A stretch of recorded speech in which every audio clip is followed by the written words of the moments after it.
Quando a gente fala em cultura, quem são as pessoas com deficiência que vêm à sua cabeça? Bora aumentar esse repertório com a gente? Esse é o Papo Def.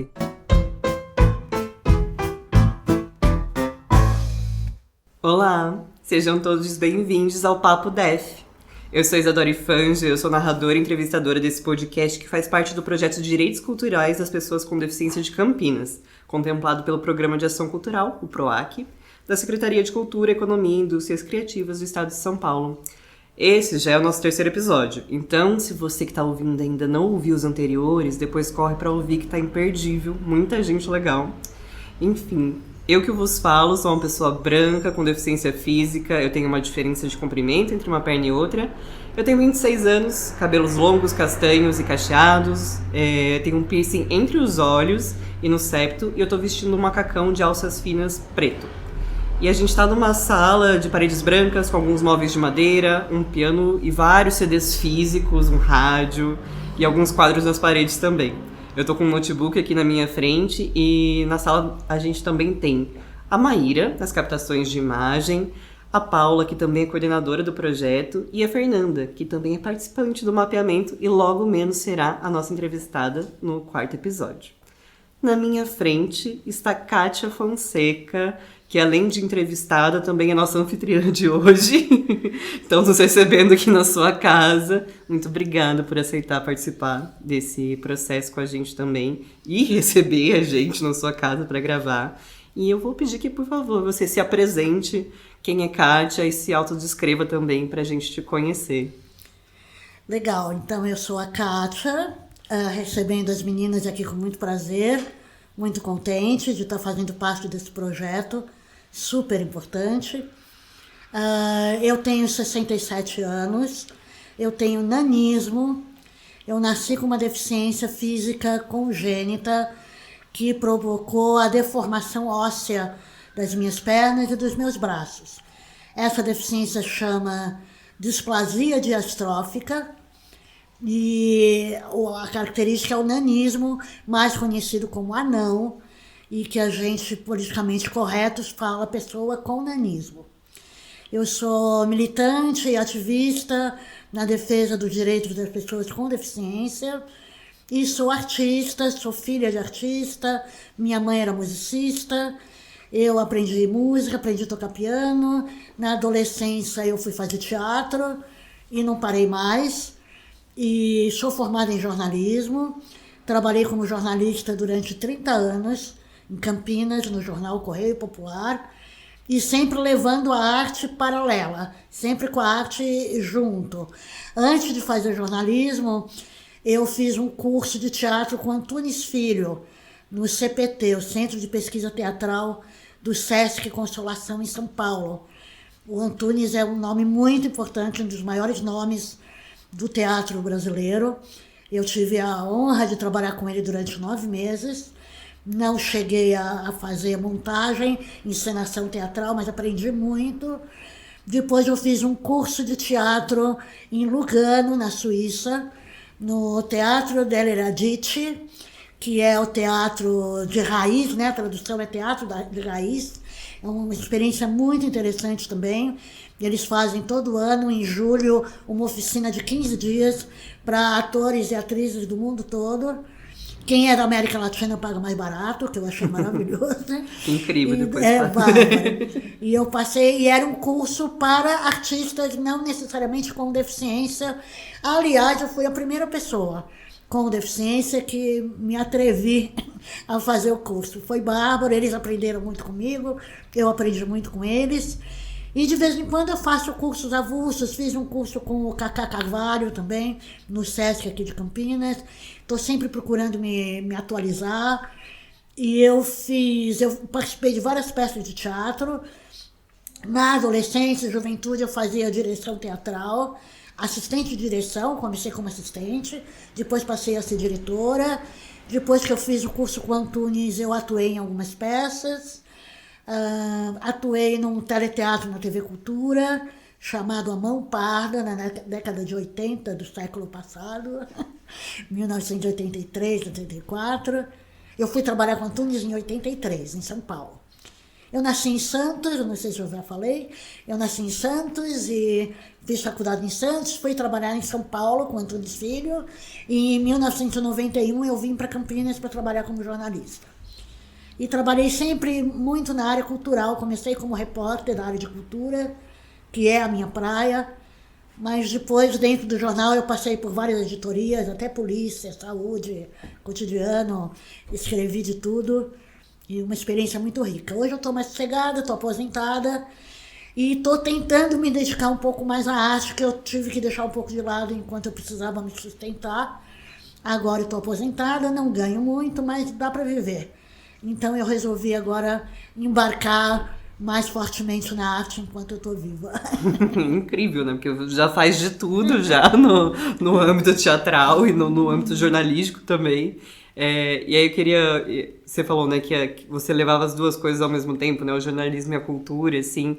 Como que você conectava essas duas relações e de trabalho mesmo, né? O jornalismo era um trabalho CLT, pelo que eu entendi, e o movimento cultural era um movimento que partia de você enquanto perspectiva mesmo. Mas eu tinha o ponto em comum, é que eu tive a sorte de ser repórter de cultura. Ah, chique. Então era muito legal, porque eu entrevistava teatro. Campinas já foi uma cidade muito pródiga em teatro, trazia tudo quanto era bom, espetáculos de São Paulo, eles vinham se apresentar em Campinas. Então eu tive a oportunidade de entrevistar pessoas maravilhosas da cena teatral, pessoas grupos de Campinas também. E por eu fazer teatro, as entrevistas saíam bárbaras, né? Todo mundo adorava o que eu escrevia. E eu adorava escrever, porque quando a gente faz o que a gente gosta, né? Sim. Então eu trabalhei no Caderno C, que chama o trabalho Caderno de Cultura. Estou falando muito rápido? Não, tranquilo. No Caderno de Cultura do Correio Popular. E isso foi a minha paixão, e eu acho que eu não saberia fazer outra coisa, e foi muita, não sei se sorte, competência, destino, mas eu fazer arte e trabalhar em matérias e reportagens artísticas, né? E aí fiquei muito tempo, então foi muito bom. Mas depois eles começaram a me colocar em outras editorias, como eu falei, né? Saúde, polícia, cidades, que foi bárbaro também, porque eu acho que a gente que faz teatro e faz arte, quanto mais plural a gente puder ser, quantos mais lados da sociedade, do mundo a gente poder conhecer e não ficar só naquela caixinha, né? Só arte, só cultura, porque tudo é cultura, né? Polícia, os casos de assassinatos, craqueiros, saúde, a condição dos hospitais públicos. É bom fazer peças sobre isso, falar sobre isso, escrever sobre isso. Então a gente não pode ficar isolada no mundo cor-de-rosa da cultura maravilhoso. Temos que trazer a realidade para o palco, para o livro, para a tela, para a fotografia. Sim. Então foi muito rica essa minha experiência no jornalismo. Sim, aí trocando um pouquinho, né? Me encontro também nesse lugar enquanto artista da cena com deficiência e acho que a gente se coloca nesse lugar também de representar essas outras marginalidades porque a gente nunca deixa de ser o nosso corpo quando a gente está em cena, né? Claro. Então sempre que a gente está em cena a gente está falando sobre o nosso corpo também, mesmo que a temática, enfim, a história, a dramaturgia seja completamente outra, o nosso corpo ele está representando e ele está narrando também algo para as pessoas, né? E é uma coisa muito louca porque a gente fala do nosso lugar, né? Nosso lugar de fala como pessoa com deficiência, que tem suas especificidades e que tem suas características próprias, mas ao mesmo tempo a gente também fala de todo mundo, porque as pessoas com deficiência vivem os mesmos dramas de pessoas sem deficiência, né? Eu costumo dar um exemplo que quando eu era adolescente, o maior drama é não conseguir arrumar namorado, porque nenhum homem me quer, coitado de mim. Aí eu pergunto, quantas adolescentes vocês conhecem que choram pelos mesmos motivos, sem deficiência nenhuma? Né? A gente na rua a gente passa e tem as meninas chorando, desesperadas, porque não dá certo com homem nenhum. Então não conseguir namorar não é próprio da pessoa, não é uma condição da pessoa com deficiência. Não conseguir ter uma companheira, um companheiro na vida, faz parte da vida de todo mundo, né? Das pessoas com deficiência e das pessoas sem deficiência. Sim.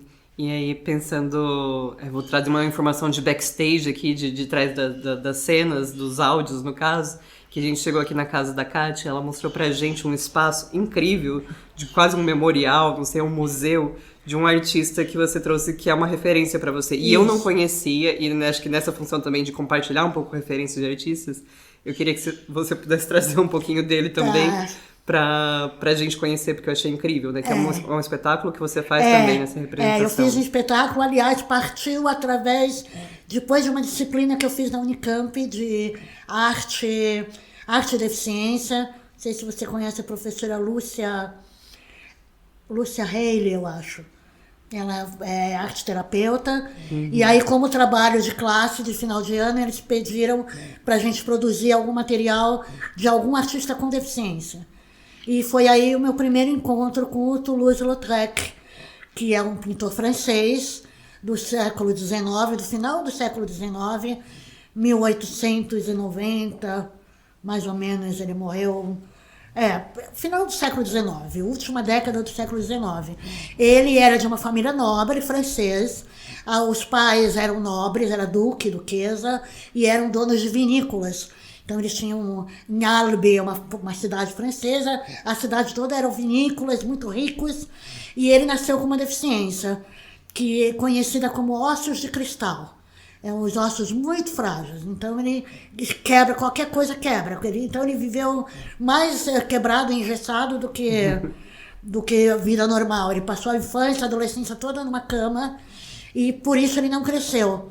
Então eu me identifiquei com ele nesse sentido de ter o nanismo. E ele teve uma vida muito dura, porque o pai dele era duque e tinha vergonha dele. A família real tinha vergonha dele. Porque era tradição na família que todos fossem cavaleiros. E ele não podia montar cavalo. E aí foi uma frustração muito grande, ele não se dava bem com o pai rejeitou. A mãe, como mãe, né, abraçou e acolheu ele. E ele, quando se tornou adulto, adolescente, jovem, quis mudar para Paris, que era a grande capital. Era aquela época da Belle Époque, Cancan, Moulin Rouge. E aí ele se perdeu na cidade de Paris, achou maravilhoso, porque ele, como uma pessoa marginalizada por causa da deficiência, ele passou a conviver com pessoas marginalizadas, tipo prostitutas, mendigos. Acho que naquela época era isso, drogados. Bom, todo mundo bebia muito, né? A gente se encontra ainda com esses nossos, né? A Belle Époque, todo mundo morria de tuberculose, né? O mal dos tempos. Bom, ele morreu com 37 anos, então super novo. E aí ele é um artista maravilhoso, porque como eu contei para vocês, ele foi a primeira pessoa da Artes Plásticas Universal, pintor universal, que hoje ele é super conhecido, a levar os marginais para os salões de arte. Porque naquela época, né, como a gente conhece aí, Rembrandt, Monet, até o Van Gogh, apesar de ser meio louco, mas ele também ficava naquelas pinturinhas tudo cor-de-rosa, os lacinhos, os girassóis, era tudo muito lindo, tudo muito cor-de-rosa, né? E o Lautrec começou a retratar prostitutas, a retratar mendigos, a retratar cenas de circo. O circo era muito popular, mas era isso, popular. E o pessoal que fazia salões de arte não admitiam misturar a arte popular com a arte que eles chamavam de erudita. Então o Toulouse-Lautrec foi o primeiro cara que pegou os marginais e conseguiu colocar dentro dos salões de arte. Foi um escândalo na época. Ele conseguiu isso porque 2 ou 3 curadores viram o valor que tinha. E ele retratava essa marginália, né? Como uma forma de se retratar também, fazia muito autorretrato. Eu fiquei apaixonada pela vida dele, quem puder procurar conhecer. Sim. E aí eu montei uma peça falando dele, interpretando ele em 2005. Apresentei estreia aqui no Sesc, em Campinas. Depois apresentei no Uruguai, em Montevidéu, apresentei em São Paulo. Apresentei lá em Lugano, naquele lugar que eu fui fazer o curso. E faço sempre uma propaganda do Toulouse-Lautrec que merece ser conhecida. Incrível. Esses processos de criação, eles partem desse lugar, dessa pesquisa também, de outras referências? Ou, enfim, é muito múltiplo? A arte está em mim, né? Eu digo que é uma segunda natureza. Inclusive, digo que a arte me salvou. Eu acho que foi a arte que me deu essa autoestima elevada que eu tenho. Que eu tenho uma autoestima elevada, nunca me senti coitadinha, nunca, mesmo nessa época aí dos namorados, quando eu tinha namorado, eu dizia, ai, que merda, mas eu não dizia, ai, coitadinha. Né? Tinha raiva, mas nunca tive pena. Então, eu acho a responsabilidade disso é a arte, porque a arte abre horizontes, ela mostra um outro lado, aquilo que falam, né? A arte existe porque a vida não é suficiente. Né? Se a gente for só ficar vivendo no dia a dia e sobrevivendo, eu daria um tiro na minha cabeça. Né? Então, porque a arte permite a gente sonhar, criar, fazer coisas diferentes. E a arte que me mostrou que eu posso o que eu quiser. Para mim nunca existiu a palavra impossível. Porque se eu não posso de um jeito, eu posso de outro. E a arte me deu essa maleabilidade e essa criatividade. Então, meu processo criativo, assim, tudo que eu olho, tudo que eu leio, depois eu li a vida do Toulouse-Lautrec, já vi ele no palco, já vi as cenas dele bebendo nas ruas de Paris, entrando no Moulin Rouge, dançando com as mulheres do Cancan. Eu já vejo as cenas na minha cabeça, né? E aí eu quero fazer alguma coisa, preciso botar isso para fora, né? Sim. E o processo criativo é esse. Sim, e acho incrível, né, que você tá falando dele com tanto carinho. Por enquanto ainda não sei pronunciar exatamente o nome dele. Toulouse-Lautrec. Lautrec. Ok. Porque é francês, né? Aham. E eu também sou professora de francês, não Olha, falei isso. Eu estudei muitas 15 camadas. anos. Eu estudei 15 anos na Aliança Francesa. Durante muito tempo vivi dando aula particular de francês. Então escreve Lautrec e a gente fala Lautrec. Chique. E aí, depois que eu tiver mais aulas, eu pronuncio melhor com a Kátia também. Mas você fala com muito carinho dessa referência do Toulouse-Lautrec pra você. E eu aqui me coloco também enquanto uma pessoa com deficiência com 26 anos e você já com muito mais tempo de carreira e de movimento, enquanto você como uma referência também pra gente que tá vindo agora. E, já com spoiler, assim, que você contou pra gente no formulário, que a senhorita está lançando uma autobiografia. E eu achei isso incrível, porque pra gente é espetacular ter as nossas referências e, enfim, as pessoas das quais a gente se espelha e pessoas que estão há muito tempo fazendo isso acontecer, trazer isso pra materialidade, né, que é o livro físico, por exemplo. E, enfim, queria que você contasse um pouco pra gente o que vem aí com essa autobiografia também. Então, eu estou escrevendo esse livro já faz uns 8, 7 anos, sei lá. E é a minha vida, contando a minha vida, como eu nasci, de onde eu vinha, das minhas batalhas, e principalmente com bom humor. Porque acho que nada como transformar, né, a nossa desgraça do dia a dia e dar risada disso, e dar risada de si mesmo. E eu acho, falando em processo criativo, que o meu processo criativo se baseia muito no bom humor. Né? No humor que eu posso tirar, mesmo das cenas tristes, mesmo dos acontecimentos trágicos, eu acho que a gente tem um olhar de bom humor. E aí é exatamente o que ninguém espera, né? Porque quando alguém me conhece, a primeira coisa é que, ai, coitadinha, né? E tem aquela coisa da pena, e do, eu morreria se eu tivesse a deficiência que ela tem. Né? E, então ninguém imagina que eu dou risada disso. Né? Dou risada de brincar de pega-pega quando criança, e eu sempre era pega, claro, porque eu não podia correr. E aí, e eu mesma dizia, eu sou café com leite, eu sou café com leite. Então, assim, é tirar o humor das coisas, porque eu acho que a vida é tão rápida, é tão, né, dá para aproveitar tão bem, e a gente ficar se pegando nas coisas tristes. E eu achei que o livro, eu tinha isso como missão, sabe? Trazer a minha história, tornar pública a minha história, um pouco por causa disso que você falou como referência, um pouco como didatismo mesmo, porque eu acho que todos esses mitos que envolvem as pessoas com deficiência, eu tenho como missão destruir esses mitos. Que um deles é o coitadinha, né? Então não tem coitadinha. O outro lado da moeda é, ai, você é maravilhosa. Nossa, como você é maravilhosa. Tem gente que me conhece, 5 minutos de papo, nossa, você é maravilhosa. Digo, gente, você não me conhece, como que eu sou maravilhosa? Né? E não é porque eu tenho uma deficiência que eu sou maravilhosa. E aí eu costumo falar que o braço direito do Bin Laden, terrorista, era tetraplégico. Será que ele era maravilhoso?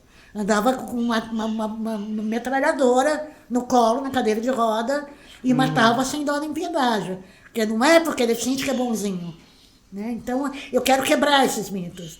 Então, se eu falo bem, se eu faço bem em teatro, tem nada a ver com a deficiência.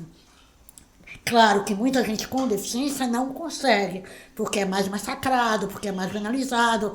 Mas como eu tive essa autoestima, né, bem trabalhada, minha mãe acho que foi intuitiva total, porque ela nunca tinha lidado com pessoa com deficiência, mas ela me criou muito bem e acho também por causa da arte. Ela também tinha uma cabeça muito aberta. Então ela não me super protegeu. Para eu começar a andar, eu ando um pouquinho, eu ando na ponta do pé, me apoio no andador, em casa eu ando, na rua eu ando com cadeira de roda. Mas quando eu era mais nova eu andava com uma bengalinha. Caí muito, levei muito novo, e minha mãe nunca ficou, ai coitada, ela levanta, vamos lá, anda, eu chorando, vamos lá, vamos andar. Então ela até intuitivamente, ela foi uma mestra, né? E me deu essa autoestima. E aí eu achei que eu não podia ir embora dessa vida sem contar isso para as pessoas, sem que as pessoas conhecessem, e para também mostrar para as pessoas com deficiência que ela pode sim, ela pode ser o que ela quiser, ela pode fazer o que ela quiser, né? Ter uma cabeça aberta e pode arrombar portas, né? Não tem que ficar esperando darem oportunidade. Sim, a gente passa por cima com roda, com bengala. Com bengala, com roda, sem enxergar, sem ouvir, vai arrombando a porta, vai entrando. E aí eu tenho um outro ídolo maravilhoso que eu gosto muito, Torquato Neto, que é da época da Tropicália, é um dos fundadores do tropicalismo, né, junto com o Gil, Caetano. E o Torquato, ele também acabou se matando. Estou falando também, porque o Lautrec também acabou se matando. E ele, acho que é Sina dos Gênios, né? Deve ser essa coisa do suicídio, ele não aguenta muito, a cabeça não para. E o Torquato dizia, tudo é porta, vai entrando à vontade, tudo é porta. Então tudo é porta, não importa se você tem deficiência, se você não tem deficiência, se a porta está fechada, você arromba. E aí eu acho que esse livro pode ajudar nesse processo de estimular as pessoas, mas eu estou escrevendo muito mais por mim, porque eu precisava colocar isso para fora, precisava compartilhar todas essas minhas experiências. Eu fiz tanta coisa, eu acho tão rica, que minha vida foi tão rica, que era uma pena eu levar isso pro túmulo só para mim, né? Com certeza. E o nome do livro é Na Medida do Impossível. Chique. Que tem tudo a ver, que é isso. Chique. Tudo que me disseram que era impossível, eu provei que não era impossível, e eu fiz na medida do impossível. Incrível, vai ser um grande presente para a comunidade também, tenho certeza. E enfim, muito gostoso falar com você, mas eu vou finalizando aqui a nossa pílula de hoje também. Obrigada demais, mais uma vez, por aceitar, estar com a gente, acolher a gente na sua casa também. Eu quero só falar do lançamento do livro. Por favor. Eu já tenho um lançamento marcado em São Paulo, dia 8 de dezembro. Mas eu quero fazer um lançamento em Campinas, que eu estou em negociação com o Sesc. No dia 3 de dezembro é o Dia Internacional da Pessoa com Deficiência. Sim. A minha ideia é lançar o livro no dia 3, em homenagem a esse dia. Ou na semana, então por isso que dia 8 eu já vou lançar em São Paulo. E aí, quem estiver escutando esse podcast, manda carta pro Sesc, fala para eles aceitarem e fazer o meu lançamento. Sim. Que agora eu estou procurando um lugar para lançar o livro aqui em Campinas no começo de dezembro. Bora fazer essa força-tarefa, Legal. Com certeza. Você tem alguma rede social que a gente pode... Eu tenho Instagram, tenho pode Facebook. Deixar o Instagram pra gente, acho que principalmente que É o pessoal mais Kátia acessa. F1956. Kátia com K, Kátia lembrando com pra K, todo mundo. F de faca no final. Kátia F1956. Incrível. E aí, pra quem tá ouvindo a gente, já acompanha e fica por dentro do que vai acontecer. Legal. Enfim, delícia demais a ideia do Papo Def, até essa troca de Def pra Def entre nós, pessoas com deficiência. E, enfim, já fica o Instagram da Kátia pra vocês acompanharem. E se vocês quiserem continuar, por favor, acompanhando o movimento do mapeamento também e da Câmara. O nosso Instagram é o @câmara_PCD. E por lá vocês ficam sabendo de todas as novidades, movimentos. E também, para quem não ouviu os episódios anteriores, né, pode correr para ouvir o que já aconteceu, por enquanto. E logo mais, vem muitas pessoas incríveis para ouvir conversar com a gente também. Já eu tô aqui ouvindo há muito tempo você. E feliz, já tô me confundindo, que sou eu a entrevistadora. Mas enfim, gente, muito obrigada por nos ouvirem até aqui. E logo menos tem mais. Tchau!